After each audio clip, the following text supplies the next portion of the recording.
بارش ہو تو جمعہ کی نماز میں شرکت نہ کریں۔ محمد بن سرین بیان کرتے ہیں، ایک دفعہ بارش کے دن ابن عباس نے اپنے مؤذن سے کہا کہ اشہد ان محمد رسول اللہ، میں گواہی دیتا ہوں کہ محمد صلی اللہ علیہ وسلم اللہ کے رسول ہیں۔ کہنے کے بعد حی علی الصلاۃ یعنی نماز کے لیے آؤ نہ کہو، بلکہ کہو صلو فی بیوتکم یعنی اپنے گھروں میں نماز پڑھ لو۔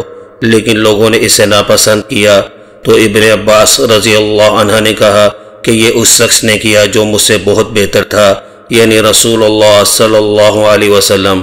اس میں کوئی شک نہیں کہ نماز جمعہ فرض ہے، لیکن میں یہ ناپسند کرتا ہوں کہ تمہیں گھروں سے باہر نکال کر مٹی، کیچڑ اور پھسلوان میں چلاؤں۔